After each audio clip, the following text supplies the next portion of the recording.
ಯಾಕಂದರೆ ಕಾಂತಾರ ಫಿಲ್ಮ್ ಬಗ್ಗೆ ಅಲ್ಲ, ಕಾಂತಾರ ಫಿಲ್ಮ್ ಬಂದಮೇಲೆ ಜನರ ರಿಯಾಕ್ಷನ್ನು ಯಪ್ಪ ಕೆಲವರು ನೋಡುವಾಗ ಇದು ಆಲ್ರೆಡಿ ಆಗಿದೆ ಘಟನೆ, ತಿಳ್ಕೊಳ್ಳಿ ದೈವ ಬಗ್ಗೆ ಏನು ಅಂತ ನಾನು ರಿಕ್ವೆಸ್ಟ್ ಮಾಡ್ತಿದ್ದೀನಿ. ಇನ್ನೊಂದು ಸಲ ರಿಕ್ವೆಸ್ಟ್ ಮಾಡ್ತೀನಿ, ನಾನು ಆರ್ಡರ್ ಮಾಡ್ತಾಯಿಲ್ಲ. ಮೊದಲೆಲ್ಲ ಗೊತ್ತಿದ್ದು ಗೊತ್ತಿಲ್ಲದೆ ತಪ್ಪು ಮಾಡಿದಿರಿ, ಓಕೆ. ಇನ್ನು ಮುಂದೆ ಹಾಗೆ ಮಾಡಬೇಡಿ, ಯಾರು ಕೂಡ ಮಾಡೋಕ್ಕೆ ಹೋಗಬೇಡಿ. ಈ ಕಾಂತಾರ ಫಿಲ್ಮ್ ಆದಮೇಲೆ ಅದನ್ನು ಫಿಲ್ಮ್ ಥರ ನೋಡಿ, ಅದು ಕೂಡ ಹಂಗೇನೆ ಮಾಡ್ತೀನಂತ ಮಾಡೋಕ್ಕೆ ಹೋಗಬೇಡಿ. ದೈವಗಳ ಮಾತಾಡೋದಕ್ಕೆ ಬರುವಾಗ ನನಗೆ ಕಾಂತಾರ ಇಷ್ಟ, ನನಗೆ one of the best film ಅಂತ ಅನ್ಬೋದು. ಬಟ್ ನನಗೆ ಅಷ್ಟೇ ಬೇಜಾರಾಗಿದೆ, ಯಾಕಂದರೆ ಫಿಲ್ಮ್ ಬಂದಮೇಲೆ ನಮಗೆ ನಮ್ಮ ತುಳುನಾಡು ಯಾವ ರೀತಿ ಸಂಸ್ಕೃತಿ ಎಲ್ಲ ಗೊತ್ತಾಗಿದೆ. ಬಟ್ ಅದಕ್ಕಿಂತ ಜಾಸ್ತಿ ಒಂಥರ ಅವಮಾನ ಅಂತ ಆಗ್ಬೋದು, ಹೇಳ್ಬೋದು. ಒಂದೇ ಮಾತಲ್ಲಿ ಹೇಳಬೇಕಂದ್ರೆ ಅವಮಾನ ಅಂತ ಆಗಿದೆ. ಹೆಂಗಂದರೆ ಇವಾಗ ಕಾಂತಾರದಲ್ಲಿ ದೈವಗಳ ಇದು ಮಾಡಿದ್ದಾರೆ, ರಿಷಬ್ ಶೆಟ್ಟಿ ಅವರು ಮಾಡಿದಾರಲ್ವ, ಅದನ್ನು ಆ್ಯಕ್ಟಿಂಗಾಗಿ ತುಂಬ ಜನ ಮಾಡಿದ್ದಾರೆ. ಇವಾಗ ಯಾಕಂತ ಹೇಳಿದಂದರೆ ನನ್ನ ಮನೇಲಿ ಕೂಡ ದೇವರಿದ್ದಾರೆ. ಕಲ್ಲುಟಿ, ಪಂಜುರ್ಲಿ, ಗುಳಿಗ ದೈವಗಳಿದ್ದಾರೆ. ನಾನು ಕೂಡ ಕುಟುಂಬದ ಮನೆಯವನು, ಅದಕ್ಕಾಗಿ ನಂಗೆ ಕೂಡ ಅದೊಂದು ಫೀಲ್ ಆಗುತ್ತೆ. ಓಕೆ, ನಮ್ಮ ದೇವರನ್ನು ಈ ರೀತಿ ಮಾಡ್ತಾರಲ್ವ, ಒಂದು ಅಪಪ್ರಚಾರ ಮಾಡ್ತಾರಲ್ವ, ಒಂಥರ ಇದಾಗುತ್ತೆ. ಯಾಕಂದರೆ ಅವರಿಗೆ ಅದು ಆ್ಯಕ್ಟಿಂಗು, ಯಾರಿಗೆ ಜನರಿಗೆ ಬೇರೆ ನಮ್ಮ ತುಳುನಾಡು ಪ್ಲೇಸ್ ಬಿಟ್ಟು ಅವರಿಗೆಲ್ಲ ಆ್ಯಕ್ಟಿಂಗ್ ಥರ ಆಗುತ್ತೆ. ತುಳುನಾಡು ಅಂದರೆ ಹಾಸನ ಕಡೆ ಕೂಡ ಕೆಲವರು ಅಂದರೆ ಇದು ಮಾಡ್ತಾರೆ, ನಂಬಿಕೆನ ಇಟ್ಕೊಳ್ತಾರೆ. ಈ ಕಡೆ ಅವರಿಗೆಲ್ಲ ಗೊತ್ತಲ್ಲ, ಬ್ಲೇಮ್ ಮಾಡೋದಲ್ಲ, ಜಸ್ಟು ಫ್ಯಾಕ್ಟ್ ಹೇಳೋದು. ತುಂಬ ಜನ ಆ್ಯಕ್ಟಿಂಗ್ ಮುಖಾಂತರ ಮಾಡಿದ್ದಾರೆ. ಇನ್ನು ಕಾಂತಾರ 2 ಆಗಿದೆ, 1 ಬರುತ್ತೆ. ಕಾಂತಾರ ಓಲ್ಡ್ ವರ್ಷನ್ ಅಂದರೆ ಕಾಂತಾರದ ಮೂಲ ಯಾವುದು ಅಂತ ಬರುತ್ತೆ ಅಂತೆ. ಅದಾದಮೇಲೆ ನನಗೆ ತುಂಬ ಹೆದರಿಕೆ ಆಗುತ್ತೆ. ಯಾಕೆಂದರೆ ಅದಾದಮೇಲೆ ಎಷ್ಟು ಜನ ಅದರಂತೆ ಆ್ಯಕ್ಟಿಂಗ್ ಮಾಡ್ತಾರಂತ ನನಗೆ ತುಂಬ ಹೆದರಿಕೆ ಆಗುತ್ತೆ. ಯಾಕಂದರೆ ಇದು ಜಸ್ಟ್ ಆ್ಯಕ್ಟಿಂಗ್ ಮಾಡೋದಲ್ಲ, ತುಂಬ ಸಲ ನಾನು ಕೂಡ ಹೇಳ್ತೀನಿ, ನಾನು ಇದು ಆ್ಯಕ್ಟಿಂಗ್ ಅಲ್ಲ, ದೈವ ಅಂದರೆ ಆ್ಯಕ್ಟಿಂಗ್ ಅಲ್ಲ, ಜಸ್ಟ್ ಒಂದು ನಂಬಿಕೆ. ನೀವು ಹೇಳ್ಬೋದು, ತುಂಬ ಜನ ಇದು ಮಾಡ್ಬೋದು, ಇಲ್ಲ ಅವರು ಆ್ಯಕ್ಟಿಂಗ್ ಮಾಡೋದು ಇವರು ನಾನು ನೋಡಿದ್ದೀನಿ, ನಾನು ನೋಡದೆ ಹೇಳಲ್ಲ. ಇವಾಗ ತುಂಬ ಜನಕ್ಕೆ ಗೊತ್ತಾಗಿದೆ ದೈವ ಅಂದರೆ ಆ್ಯಕ್ಟಿಂಗ್ ಅಲ್ಲ, ಒಂದು ನಂಬಿಕೆ, ತುಳುನಾಡು ಜನರಿಗೆ ನಂಬಿಕೆ ಅದಂತ. ನಾನು ಮೊದಲೇ ವೀಡಿಯೋ ಮಾಡಬೇಕು ಅಂತ ಅಂದ್ಕೊಂಡಿದ್ದೆ. ಕಾಂತಾರ ಬಂತಲ್ಲ ಫಿಲ್ಮು ಸ್ಟಾರ್ಟಿಂಗು, ಆವಾಗ ನಾನು ಸೆಟಪ್ ಮಾಡಿಲ್ಲ, ಜಸ್ಟು ವೀಡಿಯೋ ಮಾಡ್ತಿದ್ದೆ. ಆವಾಗ ನಾನು ಮಾಡಿಲ್ಲ, ಯೂಟ್ಯೂಬ್ ಚಾನಲ್ ಮಾಡಿಲ್ಲ. ನಾನು ರಿಕ್ವೆಸ್ಟ್ ಮಾಡ್ತಿದ್ದೀನಿ, ಕಾಂತಾರ ಬಂದಮೇಲೆ ಯಾರು ಕೂಡ ಇದು ಮಾಡಬೇಡಿ. ಆದರೆ ಅದು ಏನಿದೆ ಫಿಲ್ಮ್ ಏನಿದೆ ಅದನ್ನು ಮನಪೂರ್ವಕವಾಗಿ ನೋಡಿ, ಓಕೆ ಈ ತುಳುನಾಡು ದೈವ ದೇವರು ಈ ರೀತಿ ಒಂದು ಇದೆ ಅಂತ ನೋಡಿ, ಅದೇ ಥರ ಆ್ಯಕ್ಟಿಂಗ್ ಎಲ್ಲ ಮಾಡೋಕ್ಕೆ ಹೋಗಬೇಡಿ. ತುಂಬ ಜನ ಇದೆ, ನೀವು ಮಾಡ್ಬೋದು, ನಾವು ಮಾಡೋಕ್ಕಾಗಲ್ವಾ? ತುಂಬ ಜನ ಪ್ರಶ್ನೆ ಇಟ್ಟಿದ್ದಾರೆ. ಯಾಕಂದರೆ ಅವರು ಒಂದು ಕೆಲಸಕ್ಕೆ ಬರುವಾಗ, ಇವಾಗ ಕಾಂತಾರ ಫಿಲ್ಮ್ ಕೆಲಸಕ್ಕೆ ಬರುವಾಗ ಎಷ್ಟು ದೈವಗಳ ಹಿಂದೆ ಹೋಗಿ ಅಪ್ಪನೆಯನ್ನು ತಗೊಂಡು ಈ ಕಾಂತಾರ ಫಿಲ್ಮು ಮಾಡೋ ಸಲುವಾಗಿ ಕೆಲವೊಂದು ಪೂಜೆ ಪುನಸ್ಕಾರ ಎಲ್ಲ ಮಾಡಿ, ಆಮೇಲೆ ಅವ್ರಿಗೆ ವ್ರತ ಎಲ್ಲ ಮಾಡಿ. ಯಾಕಂದರೆ ಸುಮ್ಮನೆ ಮಾಡೋಕ್ಕಾಗಲ್ಲ, ಕೆಲವೊಂದು ವ್ರತ ಎಲ್ಲ ಮಾಡಬೇಕಾಗುತ್ತೆ. ಸುಮ್ಮನೆ ಆ್ಯಕ್ಟಿಂಗ್ ಅಂದರೆ ಫೀಲ್ ಮಾಡ್ತೀನಂತ ಇದ್ರ ಬಗ್ಗೆ, ದೈವದ ಬಗ್ಗೆ ಇದು ಮಾಡೋಕ್ಕಾಗಲ್ಲ.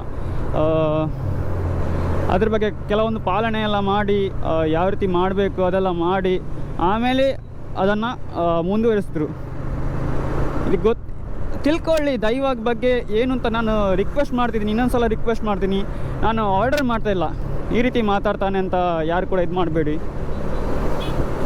ಯಾಕಂದರೆ ನಂಗೆ ತುಂಬ ಬೇಜಾರಾಗಿದೆ. ಯಾಕಂದರೆ ಕಾಂತಾರ ಫಿಲ್ಮ್ ಬಗ್ಗೆ ಅಲ್ಲ, ಕಾಂತಾರ ಫಿಲ್ಮ್ ಬಂದಮೇಲೆ ಜನರ ರಿಯಾಕ್ಷನ್ನು ಯಪ್ಪ ಕೆಲವರು ನೋಡುವಾಗ ಇದು ಆಲ್ರೆಡಿ ಆಗಿದೆ ಘಟನೆ, ಒಂದೂವರೆ ವರ್ಷ 2 ವರ್ಷ ಆಗಿರ್ಬೋದು. ಮತ್ತು ಇಲ್ಲಿ ದೈವ ಅಲ್ಲಿ ತಗೊಂಡು ಹೋಗೋಕ್ಕಾಗಲ್ಲ. ಯಾಕಂದ್ರೆ ತುಂಬ ಹೇಳ್ತೀನಿ ನಾನು, ತುಳುನಾಡು ಅಂದರೆ ಇದಕ್ಕೆ ದೈವ ಅಂದರೆ ತುಳುನಾಡು ಮಾತ್ರ ಸೀಮಿತ. ನೀವು ಅಲ್ಲಿ ಮೂಲ ಇದೆ ಇಲ್ಲಿ ಇದೆ ಅಂತ ಅದು ಇಲ್ಲ. ತುಳುನಾಡು ಅಂದರೆ ದೈವ ಇರೋದು ನಾಡು ಅಂದರೆ ತುಳುನಾಡು ಮಾತ್ರ, ಬೇರೆ ಎಲ್ಲಿ ಇರೋಕ್ಕಾಗಲ್ಲ. ಯಾಕಂದರೆ ತಗೊಂಡು ಹೋಗೋಕ್ಕಾಗಲ್ಲ. ನಮ್ಮ ಮನೇಲಿ ಕೂಡ ದೇವರಿದೆ. ನಾವು ಕೂಡ ಮನೆ ಚೇಂಜ್ ಮಾಡೋಕ್ಕಂತ ಅಂದ್ಕೊಂಡಿದ್ದೀವಿ. ಆದರೆ ದೈವಗಳ ಅಂದರೆ ತುಂಬ ಜನ ಒಪ್ಪಿಗೆ ಇಟ್ಕೊಂಡು ಮಾತ್ರ ಚೇಂಜ್ ಮಾಡೋಕ್ಕಾಗುತ್ತೆ. ಇಲ್ಲಾಂದರೆ ಅದು ಎಲ್ಲಿದೆ ಅಲ್ಲೇ ಇರಬೇಕಾಗುತ್ತೆ ದೈವಗಳು. ಯಾಕಂದರೆ ನಮ್ಮ ಇಷ್ಟ ಥರ ಮಾಡೋಕ್ಕಾಗಲ್ಲ. ನನ್ನ ಮನೆಯಲ್ಲಿ ಕೂಡ ದೇವರಿದ್ದಾರೆ.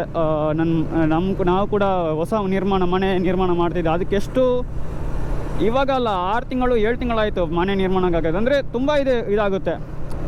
ಕುಟುಂಬದ ಮನೆ ಅಂದರೆ ಸುಮ್ಮನೆ ಅಲ್ಲ. ಅಂದರೆ ಕುಟುಂಬದ ಮನೆ ಅಂದರೆ ದೈವ ದೇವರು ಇರುವ ಮನೆ ಅಂತ ತುಳುನಾಡು ಹೇಳ್ತಾರೆ. ಕುಟುಂಬದ ಮನೆ ಆಲ್ರೆಡಿ ಗೊತ್ತಿರ್ಬೋದು. ಕುಟುಂಬದ ಮನೆ ಅಂತ ಹೆಂಗಿರುತ್ತೆ ಅಂತ ಗೊತ್ತಿರುತ್ತೆ ಮಂಗಳೂರಿನವ್ರಿಗೆ. ಮಂಗಳೂರು, ಉಡುಪಿ ಎಲ್ಲ ಹೇಳಿ ತುಳುನಾಡು ಅಂತ ಹೇಳ್ಬೋದು. ಗೊತ್ತಿರುತ್ತೆ ಎಷ್ಟು ಕಷ್ಟ ಇರುತ್ತೆ ಒಂದು ಮನೆ ನಿರ್ಮಾಣ ಮಾಡಬೇಕಂದ್ರೆ. ಮೇಯ್ನಾಗಿ ದೈವಗಳ ಒಪ್ಪಿಗೆ ಈ ರೀತಿ ಮಾಡ್ತಾಯಿದ್ದೀನಿ ಗೃಹ ನಿರ್ಮಾಣ ಅಂತ. ಅವರ ಒಪ್ಪಿಗೆ ಇದ್ದರೆ ಮಾತ್ರ ಮಾಡೋಕ್ಕಾಗೋದು. ಇಲ್ಲಾಂದರೆ ಅದು ಎಲ್ಲಿ ಇದೆಯೋ ಅಲ್ಲೇ ಇರಬೇಕಾಗುತ್ತೆ.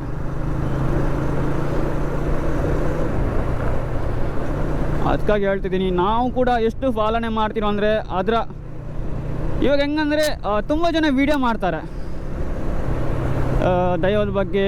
ಈ ರೀತಿ ಸಂದರ್ಶನ ಮಾಡೋರು ಅವ್ರ ಬಗ್ಗೆ ಹೇಳ್ತಿಲ್ಲ, ಜಸ್ಟು ರೀಲ್ಸ್ ಮಾಡೋ ಬಗ್ಗೆ ಹೇಳ್ತಿದ್ದೀನಿ. ದಯವಿಟ್ಟು ಮಾಡಬೇಡಿ. ಇನ್ನೊಂದು ಸಲ ಹೇಳ್ತಿದ್ದೀನಿ, ದಯವಿಟ್ಟು ಮಾಡಬೇಡಿ. ಯಾಕಂದರೆ ನಾವು ನಮ್ಮ ಶಕ್ತಿ ಒಂದು, ನಮ್ಮ ನಂಬಿಕೆಯನ್ನು ಹಾಳು ಮಾಡಬೇಡಿ. ಮತ್ತೊಂದು ನಿಮಗೆ ಕೂಡ ತೊಂದರೆ ಆಗುತ್ತೆ. ನಿಮ್ಮ ಹೆಲ್ತ್ ಇಶ್ಯೂ ಆಗೋದು, ಏನಾದರೂ ಪ್ರಾಬ್ಲಮ್ ಆಗುತ್ತೆ. ನಾನು ಖಂಡಿತವಾಗಿ ಹೇಳ್ತೀನಿ. ಯಾಕಂದರೆ ನಮ್ಮ ಮೂಲಕ ತುಂಬ ಜನ ಆಗಿದೆ. ಸುಮ್ಮನೆ ಆಣೆ ಎಲ್ಲ ಹಾಕಿ ಜೀವಕ್ಕೆ ತೊಂದರೆನ ಅನುಭವಿಸ್ತಾರೆ, ಇದು ಮಾಡಿದ್ದಾರೆ. ಮೊದಲೆಲ್ಲ ಗೊತ್ತಿಲ್ಲದೆ ತಪ್ಪು ಮಾಡಿದ್ದೀರಿ, ಓಕೆ. ಇನ್ನು ಮುಂದೆ ಹಾಗೆ ಮಾಡಬೇಡಿ. ಯಾರು ಕೂಡ ಮಾಡೋಕ್ಕೆ ಹೋಗಬೇಡಿ.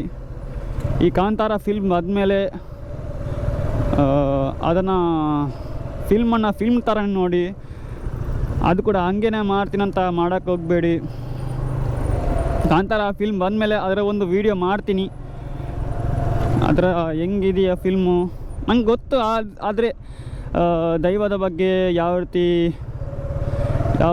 ಇದೆಲ್ಲ ಹೆಂಗೆ ಇರುತ್ತೆ ಅಂತ ನಂಗೆ ಗೊತ್ತು. ಅದು ಕೂಡ ನಮ್ಮ ದೇವರ ಬಗ್ಗೆ ನೋಡೋದು ನಮ್ಗೆ ಕೂಡ ಕ್ಯೂರಿಯಾಸಿಟಿ ಅಲ್ವಾ. ಮಂಗಳೂರು ಬಂದರೆ ತುಂಬ ಮಾತಾಡೋಕ್ಕಿರುತ್ತೆ. ಇಲ್ಲಿ ಪಂಪ್ವೆಲ್, ಇದು ಎಕ್ಸಾಕ್ಟಾಗಿ ಇದು ಊರು ಯಾವುದಂದರೆ ಪಂಪ್ವೆಲ್ ಅಂತ. ಲಾಸ್ಟ್ 10 years ಬ್ಯಾಕು ಒಂದು ಕಲಾಶ ಇತ್ತು. ಆ ಕಡೆಯಿಂದ ಬರೋದಂದರೆ ಆ ಕಡೆಯಿಂದ ಹಿಂದೆ ರೌಂಡ್ ಆಗಿ ಇಲ್ಲಿಗೆ ಹೋಗೋದು. ಈ ಕಡೆ ಅಂದರೆ ಈ ಕಡೆ ಡೈರೆಕ್ಟಾಗಿ ಹೋಗ್ಬೋದು. ಆ ಕಡೆಯಿಂದ ರೌಂಡ್ ಆಗಿ ಇದು ಒಂದು ಮಿಡ್ಲಲ್ಲಿ ಒಂದು ಕಲಶ ಇತ್ತು. ತೋರಿಸ್ತೀನಿ ಎಲ್ಲಿದೆ ಅಂತ ಕಲಶ. ಇದು ಫುಲ್ಲು ಇವಾಗ ಮೇನ್ ಫ್ಲೈಓವರ್ ಆಗಿದೆ. ಇದು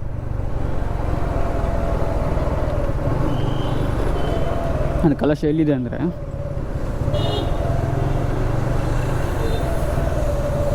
ಏನಾದರೂ ತುಳುನಾಡು ಜನತೆ ಮಾಡಬೇಕು ನೋಡಿ. ಅಲ್ಲಿದೆ ಕಲಶ ನೋಡಿ, ಅಲ್ಲಿದೆ ಕಲಶ.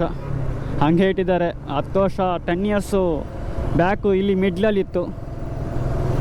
ಇವಾಗ ಅಲ್ಲಿ ಮೂಲೆಗೆ ಹಾಕಿದ್ದಾರೆ. ಚೆನ್ನಾಗಿತ್ತು ಕಲಶ. ಇವಾಗ ನಾನು ಸಿಕ್ಕಿದ್ರೆ ನಾನು ಈ ವಿಡಿಯೋದಲ್ಲಿ ಜಾಯಿಂಟ್ ಮಾಡ್ತೀನಿ ಯಾವ ಥರ ಇತ್ತು 10 years ಬ್ಯಾಕು.